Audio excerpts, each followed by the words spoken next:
Thank you. Yay! Everyone's a comedian, aren't they? Everybody's a comedian. Everyone's a wife. Everyone sleep what? The chair, otherwise I'll fall over.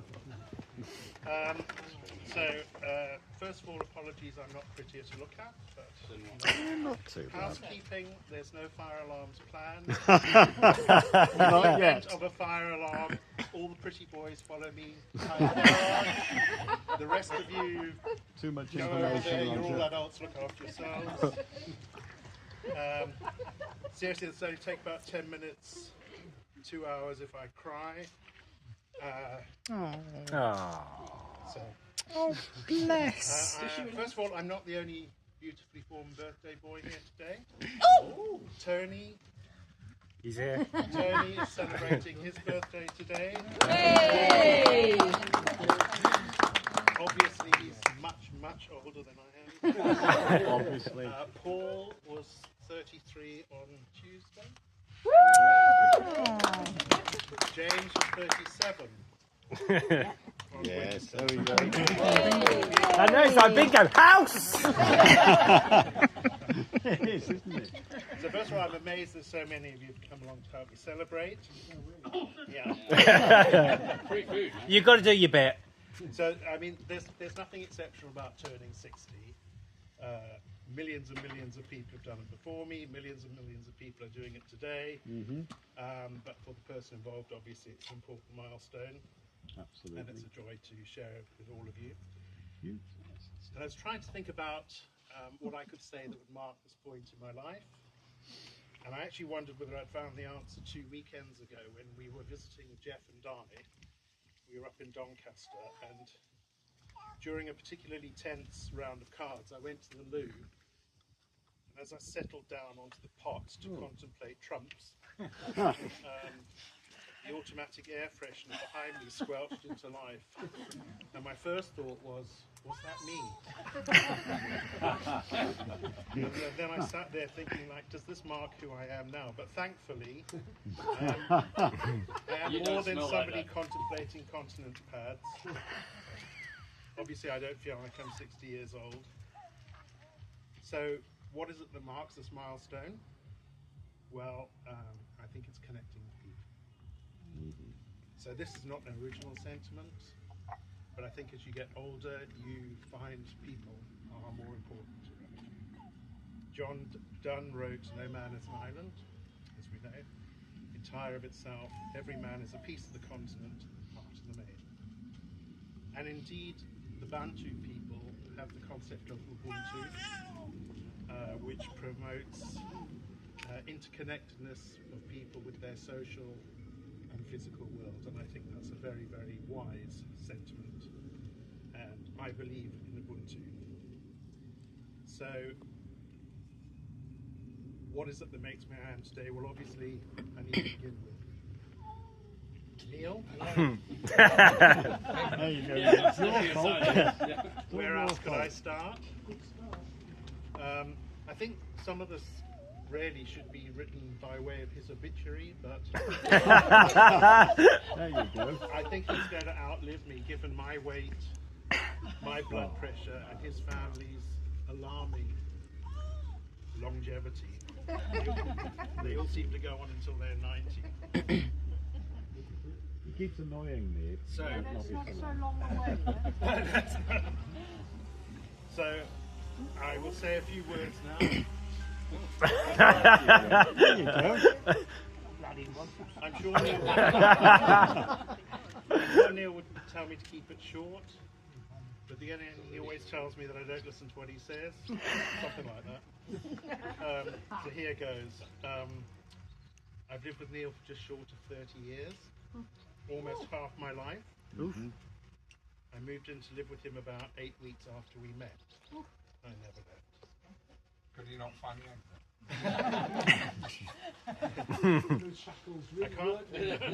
I can't imagine my life without Neil, and these are some of the reasons. In all the years I've known him, I've never seen him once lost for words when speaking to anyone, no matter how peculiar the person, or banal or obscure the topic of the conversation. When Neil talks to you, he looks you directly in the eye because he's got nothing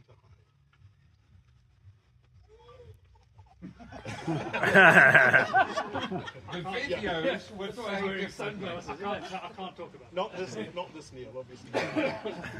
But Neil makes the person standing in front of him feel special. When you speak to Neil, you don't get a version of Neil, you get the real Neil. And what should I say about Neil's stories? Well, Neil has a story for every occasion, a fact for every moment, a poem for every situation. Neil is a bottomless repository for the interesting. I was wondering where you were going with that then. The useful and completely useless fact. For rhymes, for ditties, for verse, for jokes, and for anecdotes in every and any situation. He never tries to disguise his wonder at the world around him, and he likes to say that deep down he's a shallow person, but I think that's always a cheap laugh, and it's a questionable sentiment. He's got a childlike curiosity about things around him, and the world fascinates him. People fascinate Neil, and he's naturally curious about his world. But this curiosity is also the bane of my life. And indeed, it's one of the vanishingly small points of conflict between us. I say us, because the truth is that it's always me that loses my temper. Whenever we're out, Neil gets caught up in the smallest point of interest and wanders out from my view in what always seems to me to be seconds, dancing around corners, blending in with the locals. In fact, to the casual observer, it could appear that he's hiding from me. And there are any number of travel almanacs available for this or that country. And over the years, we've bought many in the run-up to our many trips. And while they're a lovely element of the pre-trip preparation, and a very pleasing diversion anticipating what lies ahead, I quickly came to the conclusion that the only guidebook I'd ever need when I went anywhere with Neil was the latest edition of Where's Wally?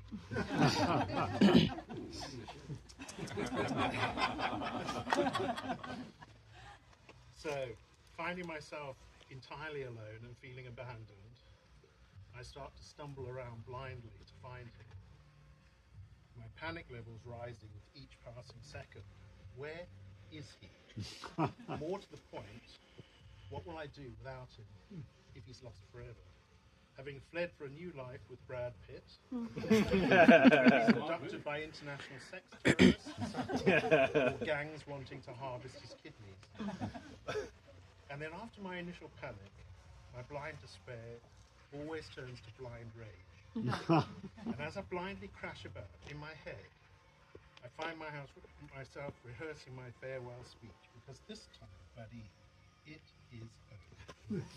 I mean it, I've had enough. I imagine myself packing a suitcase and throwing clothes into it in the way that they do in the films without folding anything. And then loading up my little Fiat 500. And I hear myself saying to him, "You'll miss me? You'll miss me?" Well, you might just want to get yourself a dog as a companion to replace me. An old, fat, mangy, bald dog that dribbles down its front every time it eats. And one which will struggle to catch you up, and that'll make a wheezing, panting sound that you've grown so accustomed to 10 yards away. Sounds just like a Friday night, doesn't it? But I am finished. I'm going to walk out the door, never look back. Never return your calls, never open your emails. You can have all the carpets, you can have the soft closed toilet seats, all the things we've acquired together. That's how I feel. It's going to be a clean start for me. So what do I need with a shoebox full of faded photographs? And then I stop to think about the things I will keep. I'm going to take the teaspoons, the bird bath, the loft insulation, and all the plants that I've tended when you're apparently indifferent to having a beautiful garden.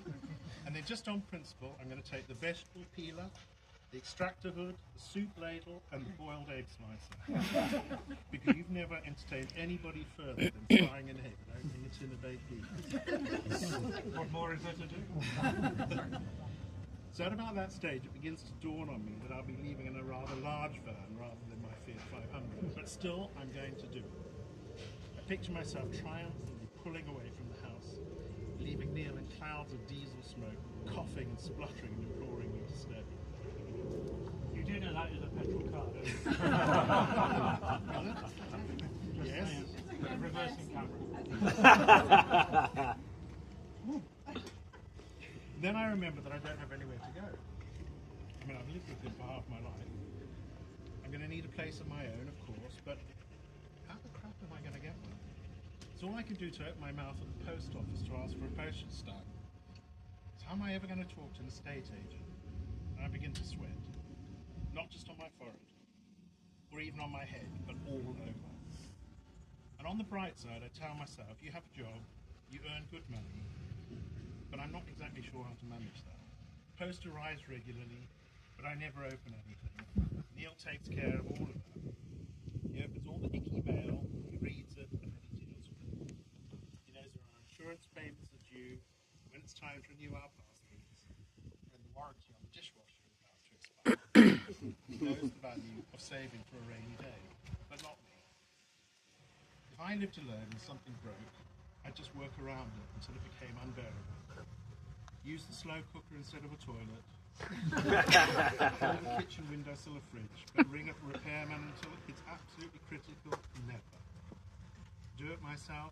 Well, that'll be the day. I've been around for 60 years, and yet I'm still afraid of everything and everyone. The child sits beside me on an aircraft and asks me if I'd like to see his Harry Potter doll. And all I can think about is how much I want to run away and hide. And how stupid and how dull I must sound to this bright, engaging 4-year-old. The neighbours invite me around for dinner, and after I tell them I have a previous engagement, I spend the entire evening crouching under the radiator, holding my breath, afraid to walk around the house or go to the lavatory, in case they see my shadow against the shutters or hear the toilet flushing. I don't know how to read the gas meter, book in my car for an MOT, or do anything even remotely creative with a Phillips screwdriver. Neil takes care of all that. And besides, when I'm away, I descend to living like a wild animal, drinking wine for breakfast and reusing underpants for days and weeks on. Nothing wrong with that. Yeah. So then I ask myself, is it any wonder that he runs from you? No matter how angry I get, it always comes down to this. I'm going to leave, and then what? Move in with my mother?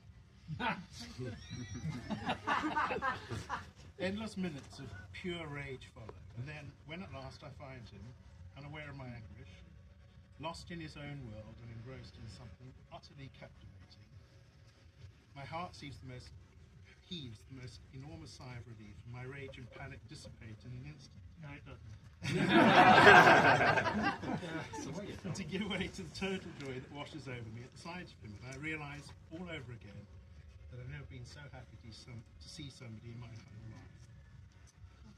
There you are, he says with a melting smile. And when he asks where I've been, I snap at him and I tell him it was he who wandered off. But in my heart, I look at him and I answer honestly, I was lost. Oh. So that's Neil. Now, Chapter 2. years, I think you might get something better than that. so now my family and my in-laws. Guy, my older brother, has always been there on the sidelines as a comforting presence in my life. We're not constantly chatty, huggy, touchy brothers, but he is a stabilising constant.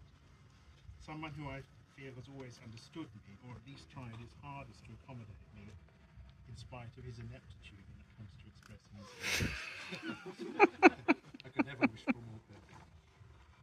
My sister-in-law, Jane, I knew that you'd be Guy's wife the first time I met you.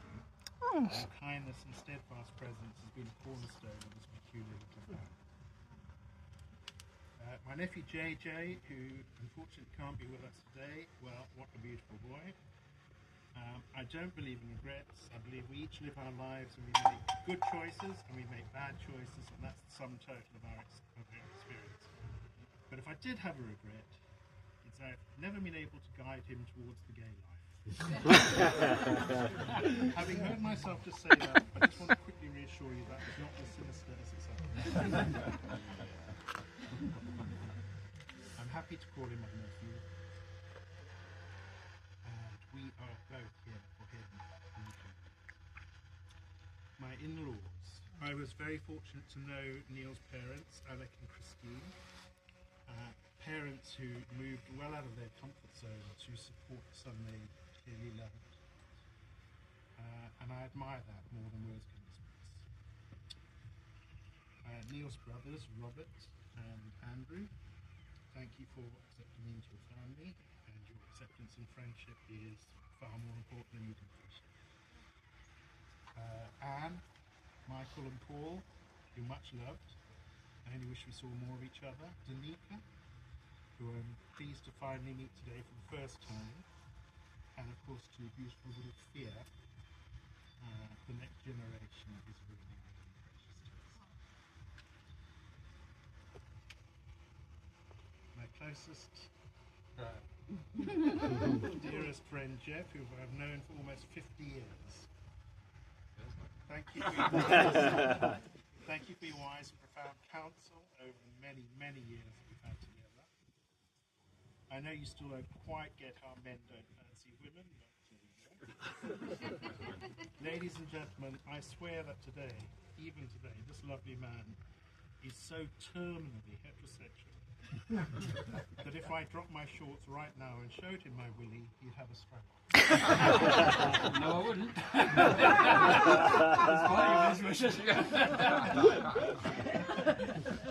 In your dreams. Yes. Thank you for putting up with my nonsense over the years, Jeff, and thank you for providing Neil and me with proxy nephews and a niece that we never asked for or wanted. I'm so happy that you found happiness with Di, and to Di, it's not easy to break into an established circle of friends, so all power to you for your willingness to meet with and have intercourse with any and even groups of us at the same time. You need help. And more to the point, to embrace this inexplicable bond that exists between your partner and me. As a foursome, we've had such fun together, and we only want for that to continue over. Shut it. Videos are available. Jeff, we're looking for 2 people to come with us to Madeira. Okay, fine. Candy, my oldest and most darling female friend, whom I've known for thousands of decades. Who on earth would have thought it possible that a 15-year-old little gay boy from Zimbabwe could form such an enduring friendship with a 28-year-old mother of 3 young children living in Johannesburg? But we did that, and what a journey it's been. You don't have to have had constant contact to know that 2 people share something special. Seeing Candy is like slipping into an old frock. The nylon hems may be worn, the bra line sagging, the armholes stained with bodily secretion. And yet the experience is always comfortable and comforting.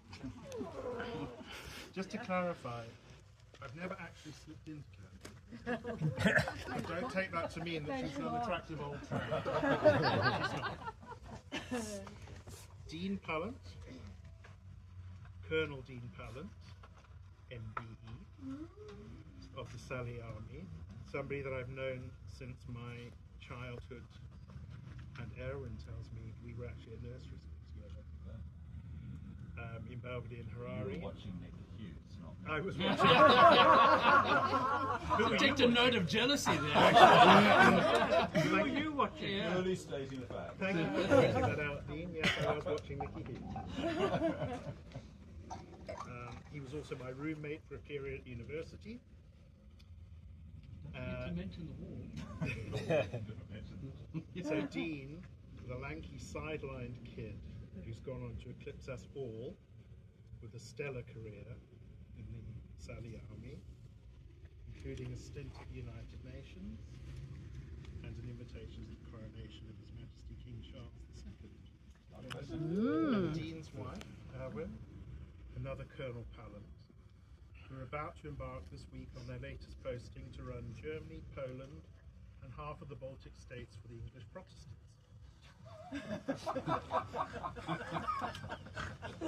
I have no belief in God myself, but I hugely admire their practical application of their faith.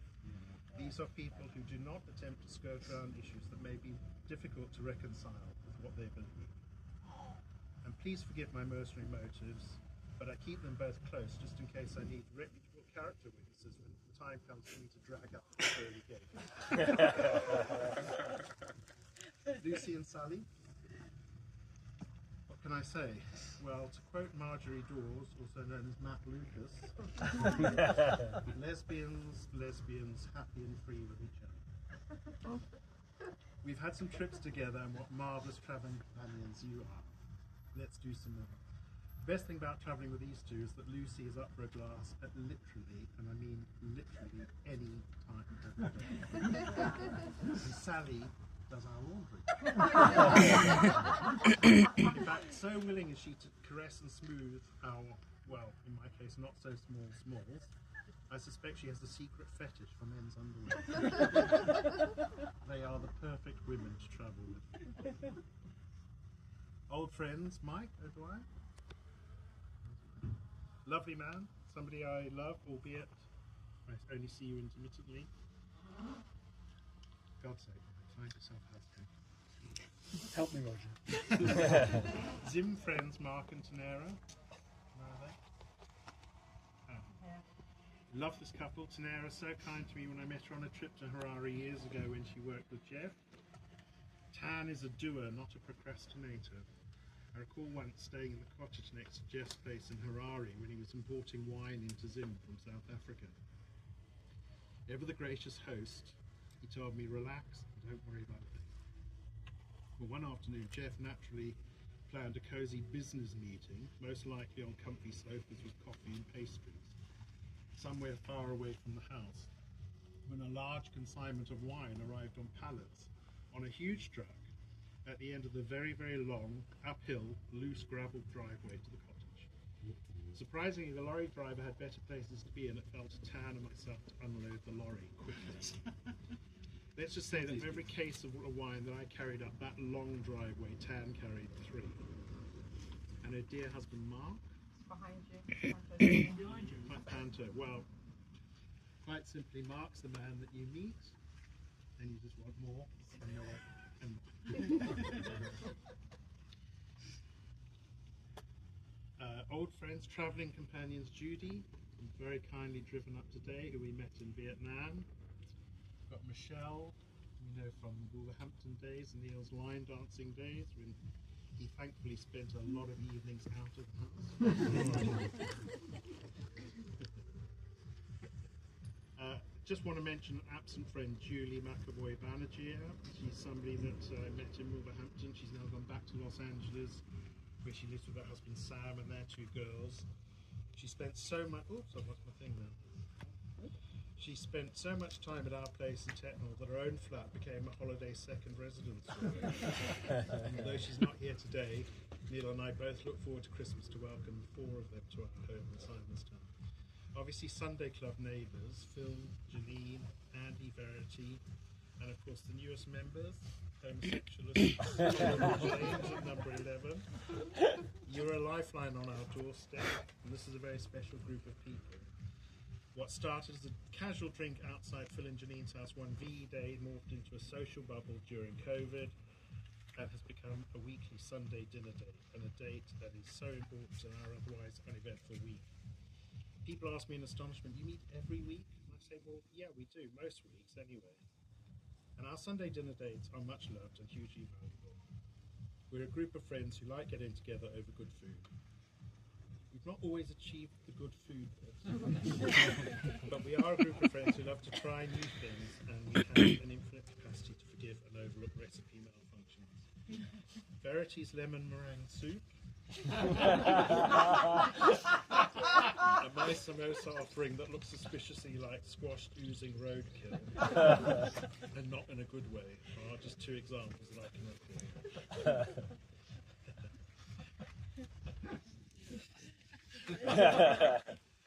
So thanks for staying with me. We're done here. We've reached the end of the platitudes, but I thought I would, just by way of acknowledging that we've been very lucky with the weather, and also in the spirit of Ubuntu, read you a cautionary tale that I wrote almost 10 years ago today. It's amazing what Facebook throws up at you. So here goes. Courting couple Mac and Mabel, caught in rain at picnic table, abandoned lunch and rushed indoors, cursing English summer schools, and left behind a babbling hush, amidst the seeping, swimming slush. The butter, in his Wedgwood dish, cried, "Poor Salt, I bet you wish that water did not make you melt." The sentiment that Salt too felt, and poor Salt cried out, "Butter, stop!" But Butter smiled and said, "Drip drop." The silence hung like funeral pall, and not a word was said by all. The pickled eggs and soggy fries sadly watched poor Salt's demise. But as he slowly turned to brine, the sun appeared, began to shine. And suddenly now poor Salt, so spurned, realised the tables turned. For in the blue and breezy warm, he dried back into crystal form, and cried out loud what he had felt. Now it's Butter's turn to melt. Salt, now dry in his small pot, sneered at Butter. Phew, it's hot. A sentiment that Butter knew, and all the while his panic grew, until he cried out, "Salt, please stop." But Salt just smiled and said, "Drip drop." At just about that time appeared Mac and Mabel, duly cheered, happy that they could at last resume their light outdoor repast. Each one piled upon their bread lards of butter duly spread, and topped with many tasty treats, tomatoes, eggs, and twice-baked beets, and finished off with careful reasoning, twists of salt and other seasoning. Listener, look behind the veil. The moral of this cautionary tale is that we should each one cherish our varied quirks before we perish. Refrain from being cruel or rude, however triumphal is your mood. Although there are varied paths ahead, we all end our days quite cold and dead. Play.